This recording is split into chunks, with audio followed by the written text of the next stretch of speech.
You're very welcome here today. Thank you so much for giving up your time. For the benefit of our viewers, I wonder if you would just introduce yourself and give us a little bit about your role and the organisation in which you're involved.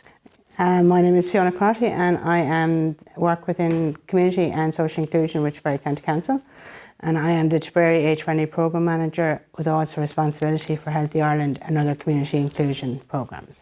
Okay, and then so where does Digital Connection Scheme?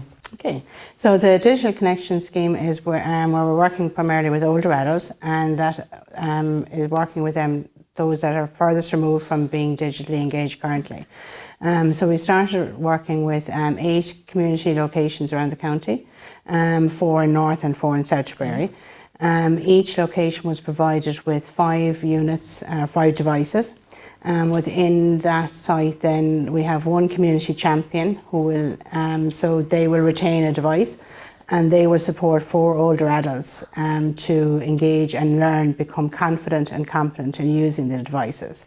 So for me, I link directly with the champions at each of my pilot sites, and they in turn link with the older adults at each location. Okay, so they actually teach them how to use the device Exactly, in a very friendly, easy to understand way. Exactly. So like the devices, they are specifically aimed at the older adult, but in addition to that, exactly that they are supported to get confident and competent. And this was especially, I suppose, relevant in recent months with in COVID and restrictive periods, but it was also tempered by the fact that we were in the pace of the rollout and the delivery because of COVID and the restrictions, that you couldn't do face-to-face meetings with groups.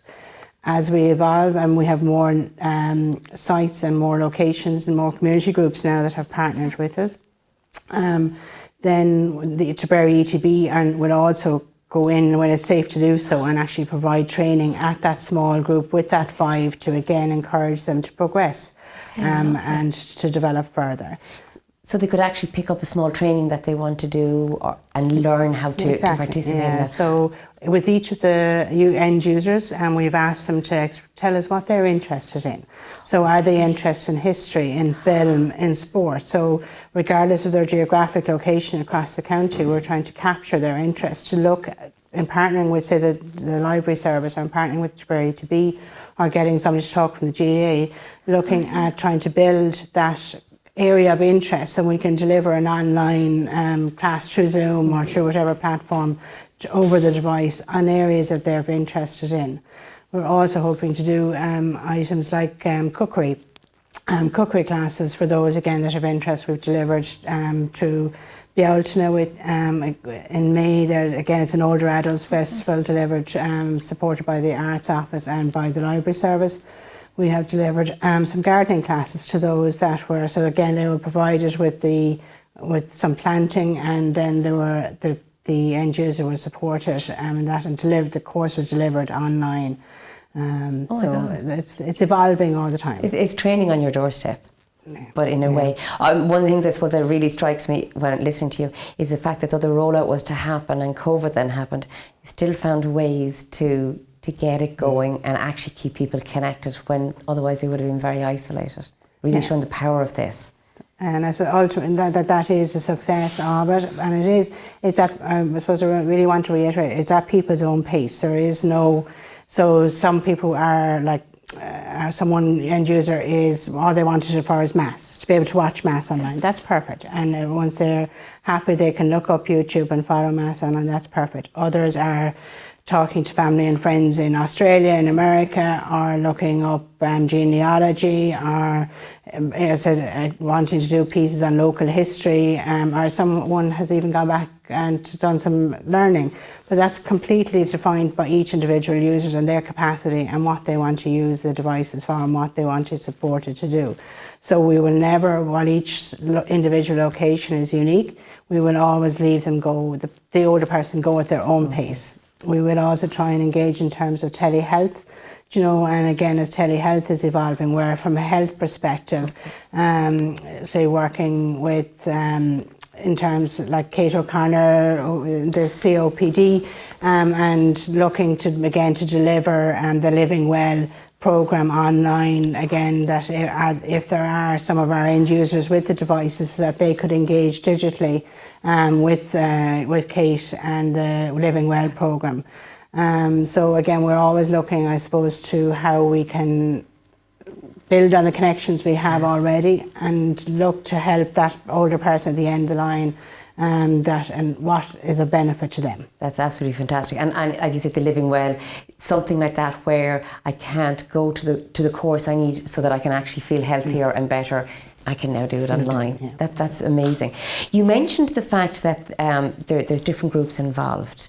So who are some of the groups, and can more groups join you? So the groups, I said the initial groups that started out were I said north and south within Tipperary, and obviously this is very much an all-county project.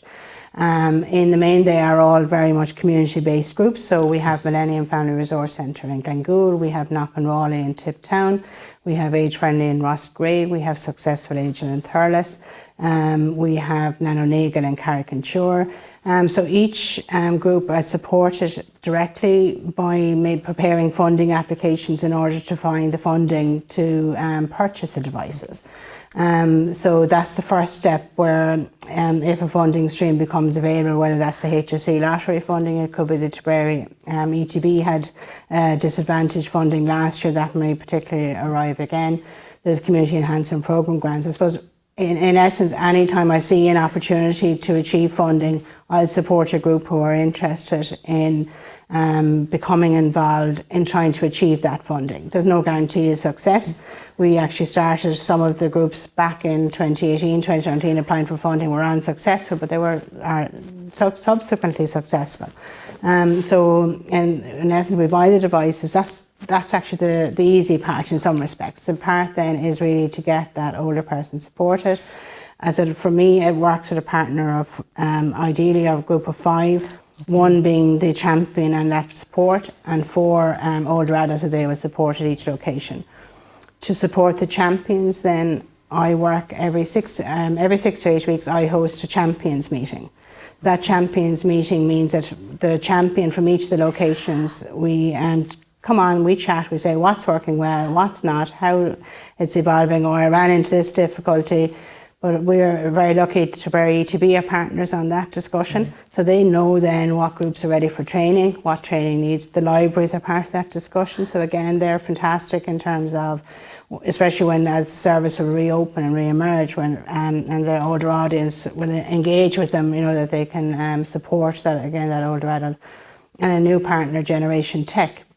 So they're a specific group that actually support older adults. It's a voluntary service. You can ring them and they'll talk you through the steps if you run into difficulty in your devices. So in addition to that champion volunteer, you'll also have the ETB trainer delivering specific supports to you, and you'll also have Generation Tech. So again, it's all the time looking to reinforce that confidence and building that competence for you to engage in whatever you want to do in digital space. Go shopping, read, join the library, whatever you want to achieve. It's even as you're talking, there's things I'm suddenly realising, you could do so many things online which before we wouldn't have even thought of. And the shopping is excellent. If I suppose you did say, a little bit about some of the events, which are the courses that we can do, and you're continually gathering information from the users and finding out what would they like. Are there other events maybe that you're hoping to host along the way, and how would people engage in them? Yeah, so in tandem with this, what we've actually developed is a Tipperary age-friendly calendar. Okay, so the age-friendly calendar will showcase events that we're running ourselves, but also events that partners are running. So that it's showcased on What's On in Tips. That's www.whatsonintip.ie, and that is it showcases events that are on. It could be arts, it could be culture, it could be sports, and also training. So for those that are involved directly with us on the devices, they'll actually get a push notification to tell them this training opportunity is happening. So again, if I use Kate and the Living Well example again, so if Kate is running a new Living Well program in Tipperary and she provides me with the dates and trainings, I can set that up on the What's On and Tip and on our age-friendly calendar and push that notification out so that people will get a notification and the link to register and join, so that try to make it as seamless as possible for people to register and join and participate in that training opportunity. So all the time trying to build that age-friendly content that's relevant to the older adult. So if I go onto the website, I'll actually find the what's coming up next, and I can start to choose the ones I'd like to register for. So you don't actually have to be part of our devices groups. Like if you're an older adult on your own device at home, you can also engage. Brilliant. But we are running specific training programs for those for our own device groups, and especially in terms of getting them up and confident and competent. And it has been the rationale for looking at their interests there is to ensure in using it that it's of interest to them. But like a lot of the older adult content is applicable to any older adult, whether they're part of our groups or not. Which is fantastic. And where can I find out more? Is it mainly the website I find out more? Is there somewhere I can ring? Yeah, so if you go on to Tipperary County Council website, so www.tiperarycoco.ie, and if you have a look under digital connections or Tipperary Age Friendly, and you will find out the information there. Okay, and that'll come up on screen as well for everybody. Yes. Thank you very much. That's been really informative. Thank you.